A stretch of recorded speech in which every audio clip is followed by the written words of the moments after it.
The moment I opened my eyes, I was standing on a stage. Bright lights blinded me. Hundreds of people sat below, dressed in expensive suits and evening gowns.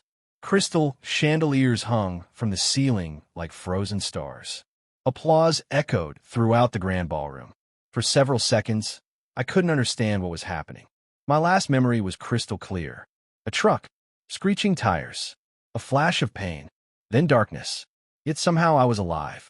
The microphone in front of me crackled. A beautiful woman standing beside me smiled coldly. That smile made my blood run cold.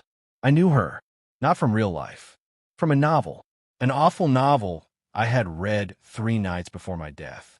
The woman was Celeste Hartwell, the ruthless chairwoman who betrayed her husband and destroyed him for power.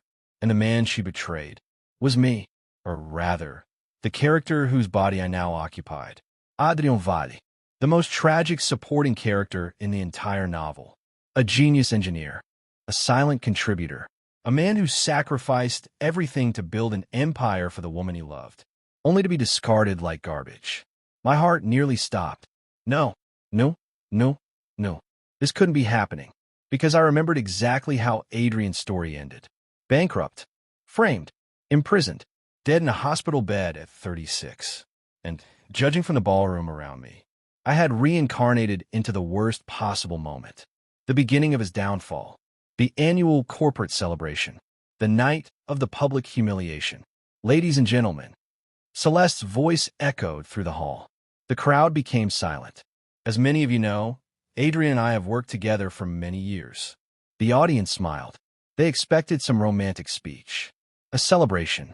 Perhaps an award. Instead, a young man standing beside her stepped forward. He looked 25 at most. Perfect hair, designer suit, artificial smile. Ethan Cross, the villain's pawn, the man who would eventually help destroy Adrian's life. I remembered every detail, because the novel had made me furious. Ethan handed me a folder. The moment I saw it, I almost laughed. Divorce papers. Exactly as the novel described. The audience looked confused. Some began whispering. Celeste took the microphone again. Our marriage has reached its natural conclusion. A collective gasp spread through the room. We have agreed to separate peacefully. Lie. Complete lie. The original Adrian knew nothing about this. In the novel, he was blindsided in front of everyone, humiliated before hundreds of employees, then manipulated into signing away everything. His company's shares, his patents, his intellectual property, his future. And because he loved Celeste, he accepted it. What an idiot. Unfortunately for them, I wasn't Adrian. At least, not the Adrian they remembered. I slowly opened the folder. Every page was prepared in advance. Every trap carefully designed. They even included a compensation package. $200,000. The amount was almost insulting. The audience watched nervously. Ethan smirked. He clearly expected me to explode. The novel's Adrian had done exactly that. His emotional outburst became viral online. Public opinion turned against him. That single moment destroyed his reputation. I closed the folder, then smiled. A genuine smile. The first expression of surprise appeared on Ethan's face. Celeste frowned. Something was wrong. They could feel it. I picked up the microphone. You prepared all this yourself? Celeste nodded. Yes. And you've already made your decision? Her eyes remained cold. I have. I slowly looked around the ballroom. Hundreds of faces stared back. Employees, investors, executives, partners. In the original story, this room became Adrian's execution chamber. Tonight, it would become something else. I raised the folder, then took out my phone. Click, click, click. I photographed every single page, every signature, every clause, every condition. The crowd looked confused. Even Celeste seemed uncertain. Finally, I signed. Without hesitation, without argument, without emotion. The pen moved smoothly across the paper. The entire room fell silent. Ethan's confident smile disappeared. That wasn't supposed to happen. Neither was what came next. I handed the documents back, then looked directly at Ethan. Keep them safe. What? The papers? I smiled. You might need similar ones someday. Several employees couldn't suppress their laughter. Ethan's face darkened. Celeste looked furious. I didn't care. The marriage was already dead. What mattered now was survival. Because unlike everyone in this room, I knew the future. I knew every betrayal, every conspiracy, every secret transaction, every hidden alliance. Most importantly, I knew where all the evidence was buried. The original Adrian had lost because he never fought back. I intended to change that. After leaving the stage, I walked through the crowd. No one dared stop me. No one dared speak. Outside the ballroom, I finally breathed fresh air. The cold night wind hit my face. For the first time, the reality settled in. I had died, and somehow been reborn. Not as a hero, not as a billionaire, not as a chosen one, but as a doomed side character destined for destruction. I laughed. The universe clearly had a sense of humor. My phone vibrated. Incoming call. Mother-in-law. I rejected it. Another call. Rejected. Another. Rejected. The phone continued ringing. I switched it off, then walked toward the parking garage. The wedding ring felt unusually heavy, a symbol of devotion. Years of sacrifice, years of loyalty, years of manipulation. Near the exit stood a trash bin. I stared at the ring for several seconds, then dropped it inside. Clink, a surprisingly satisfying sound. The original Adrian would have cried. I simply felt relieved. The moment I reached my car, I activated the voice assistant. Call Miranda Stone. The call connected almost instantly. Miranda was one of the few characters I respected in the novel. A brilliant lawyer, loyal, intelligent, and one of the only people who genuinely tried to save Adrian. Unfortunately, he never listened. This time will be different. Adrian, she asked. It's late. I need your help. My tone made her serious immediately. What happened? Everything. Silence. Then she sighed. Tell me where you are. I'll explain on the way. As I drove through the city, memories from both lives merged together. Adrian's memories. My memories. They flowed like two rivers becoming one. I learned things the novel never mentioned. The sleepless nights. The endless sacrifices. The code he wrote personally. The technology he created. The dreams he abandoned. For Celeste. For the company. For their future. And what did he receive in return? A public divorce. Betrayal. Erasure. My grip tightened around the steering wheel. No, not this time. This time they would pay. Not through violence. Not through revenge. But through consequences. The kind that hurt far more. By midnight, I arrived at a small apartment across the city. Unlike the luxury penthouse Celeste preferred, this place belonged solely to Adrian. A simple apartment purchased years ago. One nobody knew he still owned. The novel mentioned it briefly. After the divorce, it became his final refuge, the place where he spent his last years. I stepped inside. The rooms were dusty but peaceful. No memories of Celeste. No reminders of betrayal. Just silence. For the first time since awakening, I felt safe. A few minutes later, Miranda arrived. She entered carrying a briefcase. One look at my face was enough. You already signed, didn't you? I nodded. She closed her eyes. Please tell me you didn't surrender everything. I smiled. Oh, I signed. Her expression darkened. Then I slid my phone across the table. She opened the photos. Page after page. Clause after clause. Evidence. Documentation. Proof. Slowly, her eyes widened. Finally, she looked up. And for the first time that night, she smiled. Interesting. I leaned back. Outside, rain began falling against the windows. The storm had finally arrived. And unlike the original story, this time Adrian Vale wasn't walking into the storm blind. This time, I knew exactly where lightning would strike. I barely slept that night. Not because of fear, because I was busy remembering. The memories inside Adrian's mind were becoming clearer with every passing hour. Names, dates, contracts, conversations, hidden details the novel never explained. By 3 in the morning, Miranda and I had covered the dining table with documents. She was reviewing the divorce agreement for the 5th time. I was writing down everything I remembered from the novel. Finally, she looked up. Either you're the luckiest man alive, or someone upstairs really hates your ex-wife. I laughed, because she wasn't entirely wrong. The future knowledge inside my head was worth billions. The novel had followed Celeste's perspective. Readers saw her rise to power, her victories, her business achievements. What they didn't see was how fragile her empire actually was. The company wasn't built by Celeste. It was built by Adrian. The software architecture, the predictive systems, the security framework, the licensing agreements. Everything important originated from him. Yet because Adrian hated publicity, almost nobody knew. Celeste became the face. Adrian became the shadow. And shadows are easy to erase. Or so they thought.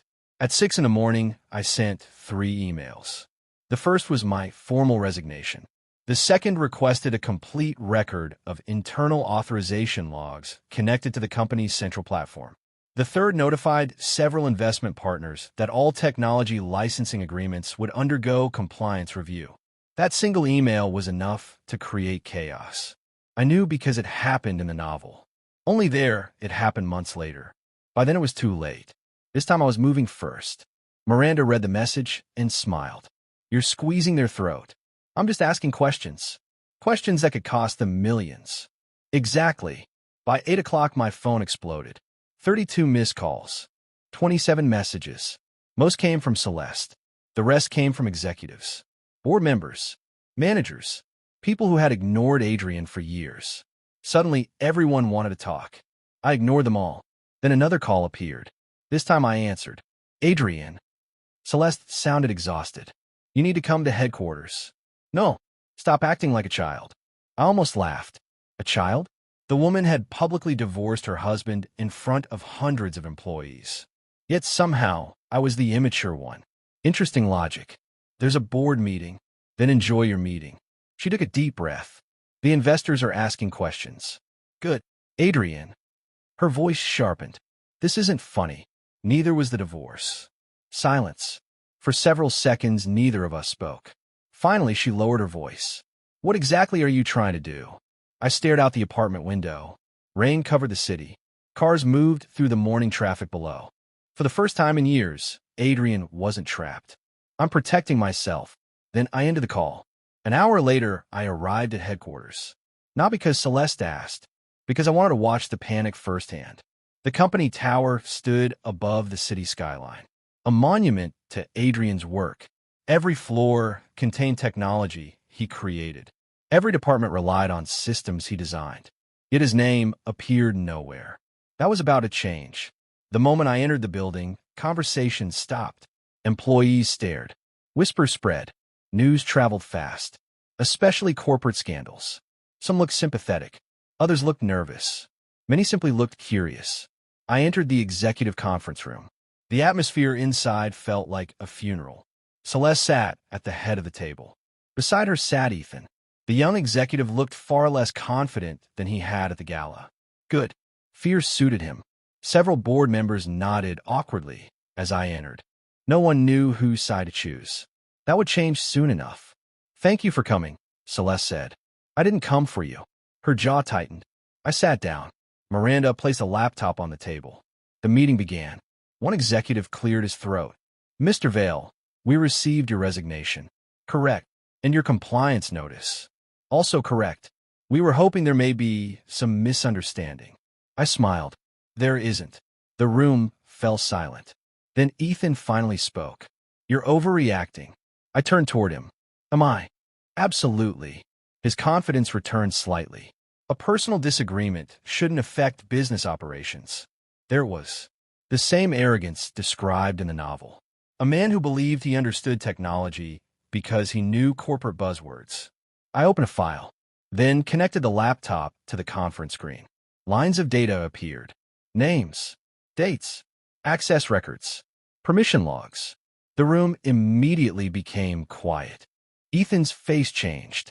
He recognized the information. Unfortunately for him, so did I. Can someone explain why a marketing executive accessed encrypted development servers 73 times during the last 2 months? Nobody answered. I clicked again. More records appeared. This account belongs to Ethan Cross. Every eye turned toward him. His expression stiffened. Celeste looked confused. What is this? Authorization records. Ethan immediately shook his head. I was assisting project coordination. Interesting. I clicked again. New data appeared, this time including timestamps. restricted files, client configurations, security permissions, information he should never have touched. The board members began exchanging uneasy looks. Miranda leaned back calmly. She already knew what was coming. The novel never explained how Ethan gained influence. Now I knew. He wasn't talented. He wasn't intelligent. He simply attached himself to Celeste and used her authority as a weapon. The problem? Authority doesn't override security law. One older board member frowned. Why was he accessing protected environments? Nobody answered. Because nobody could.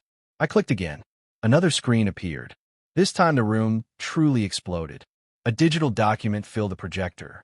A project validation report. At the bottom sat a signature. My signature, or rather, a fake version of it. The difference was subtle. Most people wouldn't notice. I did, because Adrian designed his signature to include a tiny handwritten marker, a habit developed years ago. The forged version lacked it. I looked directly at Ethan. Would you like to explain this one? Sweat appeared on his forehead. Finally, the pressure was working. This proves nothing. Really, I zoomed in. The differences became obvious. Board members leaned forward. Several immediately understood. The room became ice cold. Someone had forged executive approval documents. That wasn't office politics anymore. That was fraud. Celeste stared at the screen. Her face turned pale. For the first time since my rebirth, I saw genuine fear. Not fear for me. Fear for herself. Because she finally realized something important. The situation wasn't under control. In the novel, she ignored every warning sign. By the time reality arrived, it crushed her. Now history was repeating itself. Only much earlier. And much harder. One board member stood. We need an internal investigation. Another nodded. Immediately. A third added. Investors must be notified. The room erupted into arguments. Questions flew from every direction. Ethan tried defending himself. Nobody listened. Celeste tried restoring order. Nobody cared. I sat quietly and watched. The empire was beginning to crack. Not because I attacked it, because the foundation was rotten. All I had done was turn on the lights. My phone vibrated. A message appeared. Unknown number. Only 4 words. They're checking the archives. I stared at the message, then smiled. I recognized it instantly. In the novel, there was one mysterious employee. Someone who secretly helped Adrian before disappearing. An anonymous ally. A forgotten character. Apparently, they still existed. Interesting. Very interesting. The meeting collapsed 30 minutes later. Executives rushed through hallways. Lawyers filled conference rooms. Compliance teams launched emergency reviews. Meanwhile, I walked calmly toward the elevator. As the doors opened, Celeste stepped inside. We were alone. The silence lasted several floors. Then she spoke. Did you plan this? I looked at the floor numbers changing. No. Then why does it feel like you knew everything? Because I literally did. But I couldn't exactly say that. Instead, I smiled. Maybe you never knew me as well as you thought. The elevator stopped. The doors opened. I stepped out. Behind me, Celeste remained frozen inside. For the first time since our marriage began, she was looking at me like a stranger. And that was perfect, because the man she thought she knew had died under a truck. The person walking away now was someone else entirely. Someone who knew every trap waiting ahead. Someone who remembered every betrayal before it happened. And someone who had just taken the first step toward rewriting the ending of this story. Far above the city, dark storm clouds gathered. The real war had finally begun, and neither Celeste nor Ethan had any idea how badly they were about to lose. The war started faster than I expected. By the next morning, the entire business world was talking about Novosphere Technologies. What was supposed to be a private corporate dispute had become public gossip. Employees leaked screenshots. Anonymous posts appeared online. Financial bloggers began digging through old company records. The company wasn't collapsing yet, but the cracks were visible. And once people see cracks, they start looking for the damage underneath. I sat in my apartment reviewing reports when Miranda walked in carrying coffee. She dropped a thick folder onto the table. You become very popular. That sounds dangerous. It is. She opened the folder. Inside were dozens of printed articles. Most carried the same headline. Who really built Novosphere? I smiled. That question should have been asked years ago. Unfortunately for Celeste, people were finally asking it now. Miranda sat across from me. The board launched an investigation. Expected. Ethan's access records are even worse than we thought. That caught my attention. She slid several documents toward me. I scanned them quickly. Then I laughed. Not because it was funny, because it was unbelievably stupid. The access log showed Ethan entering restricted development servers nearly 100 times. Not only that, he had copied files, downloaded internal reports, modified testing records, and most importantly, transferred documents outside company systems. Exactly like the novel. Only now I had proof. In the original story, Adrian never obtained these records. The evidence disappeared before he could access it. Someone inside the company deleted everything. But this time I moved first. The evidence was already secured, and that changed everything. A sudden notification appeared on my laptop. An email. Zenda or Ion Ventures. My eyes narrowed. I remember them. One of the company's largest investors. In the novel, they abandoned Novosphere 6 months after Adrian's downfall. Their withdrawal triggered a financial crisis that nearly destroyed the company. Apparently, they were becoming nervous much earlier this time. I opened the email. The message was short. Mr. Vale, we would appreciate a private meeting regarding recent developments. My smile widened. The future was arriving ahead of schedule. Good. The sooner things accelerated, the better. That afternoon, I arrived at one of the city's most expensive hotels. The private meeting room overlooked the river. 3 investors were already waiting. All older, all experienced, and all far smarter than the executives running Novosphere. The moment I entered, the oldest investor stood. Mr. Vale. We shook hands, then sat down. Nobody wasted time. One of them immediately asked the question, how important are you to the company's technology? Straight to the point. I respected that. I leaned back. How honest do you want me to be? Completely. I nodded. Without me, Novosphere can operate for 6 months. The room became silent. After that, the system architecture will begin failing. One investor frowned. Failing. Updates. I pointed toward the documents. Security patches. Infrastructure scaling. Optimization. Then I continued. Most people think technology companies sell software. They listen carefully. They don't. I tapped the table. They sell maintenance. Now, they understood. Every major system required constant improvement, constant supervision, constant adaptation, and Adrian had been responsible for all of it. For years, without recognition, without credit, without protection. The investors exchanged glances. I could almost see the calculations happening inside their heads.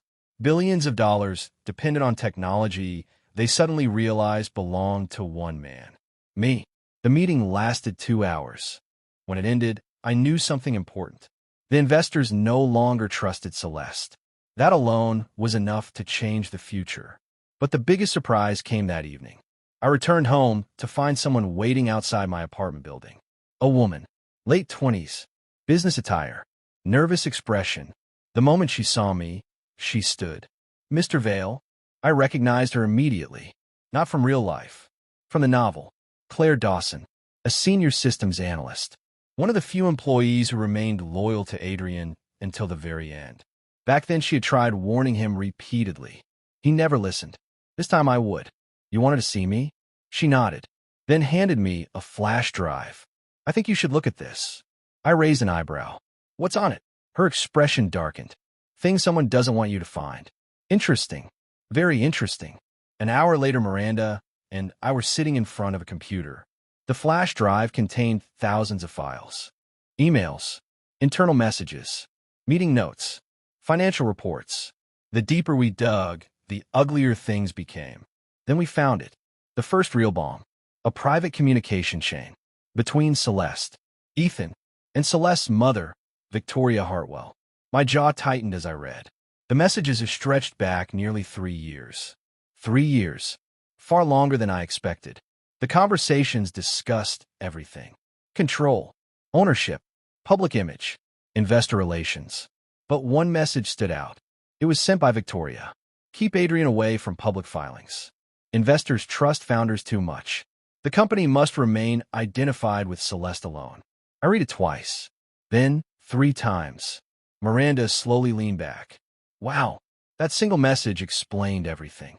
Every interview, every presentation, every press release, every public appearance. It had all been deliberate. Adrian wasn't forgotten. He had been erased. Carefully, systematically, strategically. The realization hit harder than expected, because some of the memories belonged to me now. I remembered Adrian working through nights, missing birthdays, skipping vacations, ignoring his health, believing he was helping his wife succeed. Meanwhile, they were planning how to remove him from the picture. Not eventually, not recently, for years. Miranda broke the silence. What do you want to do? I stared at the screen. The old Adrian would have confronted them immediately. Demanded answers. Screamed. Argued. Accomplished nothing. I wasn't making that mistake. We wait. She looked surprised. Wait. I nodded. They think they're losing control. And people make mistakes when they're scared. The next 3 days proved me right. Panic spread through Novosphere. The board investigation intensified. Executives turned against each other. Departments began protecting themselves. Then the second disaster hit. A confidential performance forecast leaked online. The market reacted instantly. Novosphere's stock dropped nearly 15%. News channels exploded. Investors demanded explanations. And once again, all evidence pointed toward Ethan. The board scheduled an emergency meeting. This time they invited me, not as a former employee, as a key stakeholder. The difference was important, very important. When I entered headquarters again, the atmosphere felt completely different. People no longer saw me as a discarded executive. They saw me as a threat, a powerful one. The boardroom was packed. Lawyers, auditors, consultants, directors. Every seat was occupied. At the center sat Celeste. For the first time since my rebirth. She looked tired. The confident woman from the gala was disappearing. Reality was catching up. The meeting lasted 4 hours. Evidence piled up. One report after another. One violation after another. Then finally the lead investigator stood. His conclusion was simple. Several company policies had been violated. Security protocols ignored. Authorization procedures bypassed. Financial risks created. All linked to Ethan. The room became deadly quiet. Everyone looked toward him. His face had gone completely pale. Then something unexpected happened. He snapped. This isn't my fault. The sudden outburst shocked everyone. He pointed directly at Celeste. You approved everything. The room froze. Even Celeste looked stunned. Ethan continued shouting. Months of fear and pressure finally exploded. You told me to handle it. You said Adrian was finished. You promised you'd protect me. Every sentence hit like a bomb. The board members stared in disbelief. The lawyers immediately started taking notes. And I simply watched. Because I remembered this scene. Not exactly, but close. In a novel, Ethan stayed loyal until the end. Apparently, reality was messier. People betray each other when survival is involved. Especially cowards. Security escorted Ethan out minutes later. But the damage was done. The room felt poisoned. Trust had vanished. The empire was cracking apart faster than anyone expected. As the meeting ended, Celeste approached me. For several seconds, she said nothing. Then quietly asked, "When did you change?" I looked at her, really looked at her. The woman who once had everything. The woman who believed power made her untouchable. The woman who never appreciated the person standing beside her. A strange sadness appeared in her eyes. Not love. Not yet. Something closer to confusion. Regret was beginning. The first tiny seed. And I knew exactly how that seed would grow. Because unlike everyone else, I already knew how this story used to end. The difference was that this time I wasn't the one heading toward destruction. She was. And she still hadn't discovered the biggest secret I was hiding. The technology licenses. The patents. The agreements signed years ago. The documents everyone forgot. The documents that would decide the fate of an entire billion-dollar company.